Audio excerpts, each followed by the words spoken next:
امیر عالم حضرت جی مولانا محمد سعد کاندھلوی صاحب کے بارے میں بہت سے حاسدین نامناسب باتیں، جھوٹے الزامات اور غلط باتیں ان کے طرف منسوب کرتے ہیں، حالانکہ مولانا محمد سعد صاحب کا تعلق ایک اونچے خاندان اور ایک عالی نسب سے ملتا ہے، جس خاندان کو خاندان ابو بکر کہا جاتا ہے۔ آپ کے خاندان میں علم اور دینداری پشتوں سے چلی آ رہی ہے۔ اسی خاندان سے حضرت جی مولانا محمد الیاس کاندھلوی رحمت اللہ علیہ ہیں، جو بانی تبلیغ ہیں، جن کو اللہ نے دوبارہ سارے عالم میں دین کی محنت کو زندہ کرنے کے لیے منتخب فرمایا۔ اس زمانے کے بڑے بڑے علماء مولانا الیاس رحمت اللہ علیہ کی ذات کو لے کر اس بارے میں ہم خیال تھے کہ مولانا کی شخصیت اللہ کی قدرت کی نشانی ہے اور رسول اللہ صلی اللہ علیہ وسلم کا ایک معجزہ ہے، جس کو دین کے مؤثر و زندہ جاوید ہونے کے ثبوت کے طور پر اور خیر القرون کے دور کی خصوصیات کا اندازہ کرنے کے لیے ظاہر کیا گیا ہے۔ اسی خاندان سے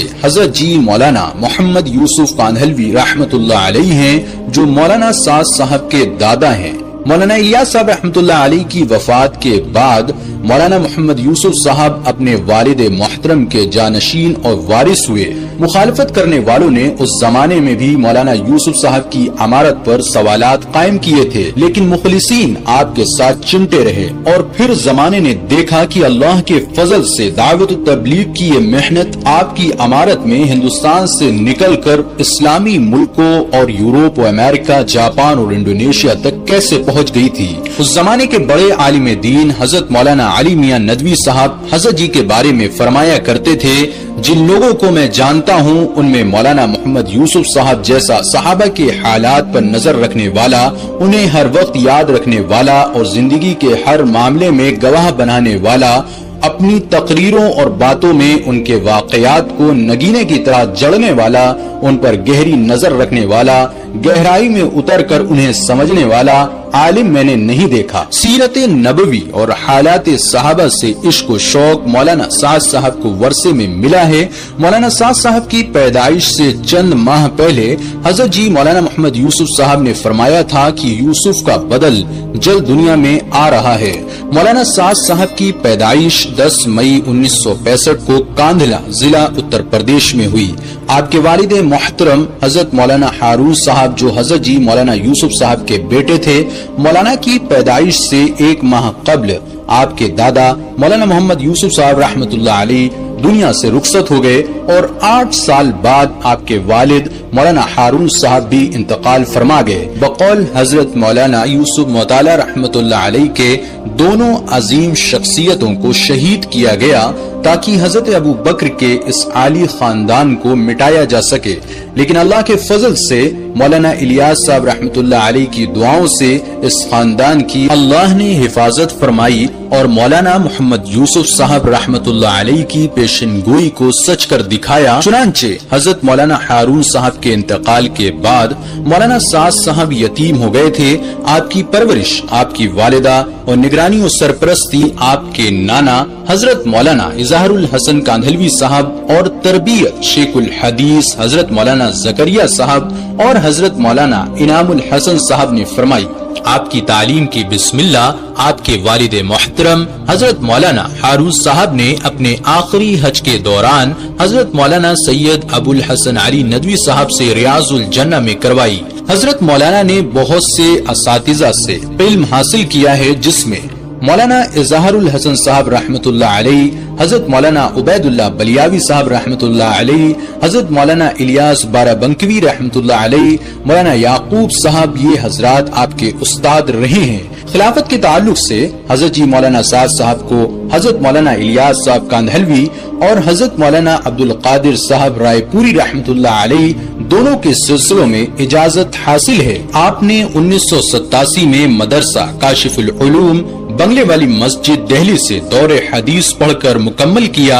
اور مولانا انعام الحسن صاحب رحمت اللہ علیہ سے سند فضیلت حاصل کی۔ دوران پرورش مولانا کو بڑے بزرگوں کی صحبت بھی حاصل رہی، جن میں حضرت جی مولانا انعام الحسن صاحب رحمت اللہ علیہ، حضرت مولانا علی میاں ندوی رحمت اللہ علیہ، حضرت مولانا سید احمد خان صاحب مکی رحمت اللہ علیہ، حضرت مولانا عبید اللہ بلیاوی صاحب رحمت اللہ علیہ، حضرت مولانا مفتی زین العابدین صاحب رحمت اللہ علیہ، حضرت مولانا ہارون صاحب رحمت اللہ علیہ، حضرت مولانا داؤد صاحب رحمت اللہ علیہ، میاں جی محراب صاحب رحمت اللہ علیہ، حاجی عبد المقیس صاحب رحمت اللہ علیہ اور حضرت مولانا مفتی افتخار الحسن صاحب رحمت اللہ علیہ جیسی روحانی شخصیات شامل ہیں۔ تو علم اور روحانی فیض ان حضرات سے حاصل کرنے کے بعد مولانا سعد صاحب تب سے آج تک بنگلے والی مسجد میں علمی اور دینی خدمات دینے میں مصروف ہیں۔ چونکہ آپ کے والد، دادا اور پردادا سبھی اس دین کی محنت کے روئے رواں رہے ہیں، اس لیے اس کام کی عظمت اور اہمیت آپ کے دل و دماغ پہ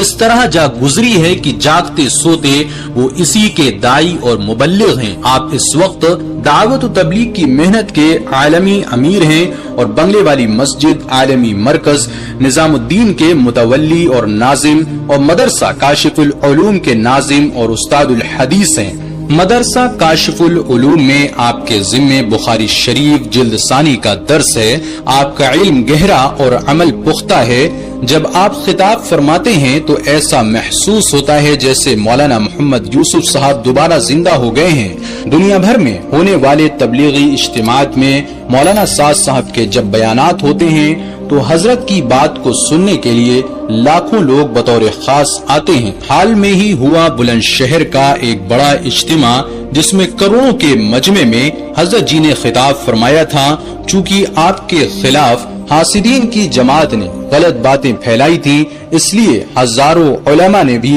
اس اجتماع میں شرکت فرمائی تھی اور براہ راست حضرت جی کو سننے کے بعد شبہات کا ازالہ ہوا اور بہت سے علماء نے خطوط کے ذریعے معافی طلب کی۔ اسی دوران اجتماع میں ایک عالم صاحب سے ملاقات ہوئی جو دیوبند سے فارغ تھے، اس کام کے ہی مخالف تھے۔ اللہ کی توفیق سے وہ اجتماع میں آئے تو تھے لیکن جانچنے کی نیت سے۔ جب حضرت جی کو براہ راست سنا تو خود کہنے لگے اس کام کی حقانیت کا احساس آج مجھے ہوا ہے کہ دعوت و تبلیغ کا یہ کام بالکل حق ہے۔ مخالفت کرنے والے مولانا کی مخالفت اس واسطے کرتے ہیں کہ مولانا اس کام کو تجربات سے ہٹا کر سنت کی طرف لا رہے ہیں، اس لیے مولانا کی ذات اور طریقہ کار روز اول سے ایک مخصوص طبقے کو پسندیدہ نہیں رہا۔ یہ مخصوص طبقہ اپنی چالاکیوں سے مولانا انعام الحسن صاحب رحمت اللہ علیہ کے زمانے سے دعوت کی محنت میں معروف اور مشہور چہرہ بن گیا۔ اسی طبقے نے اس چراغ کو بجھانے کی ہر ممکن کوشش کی،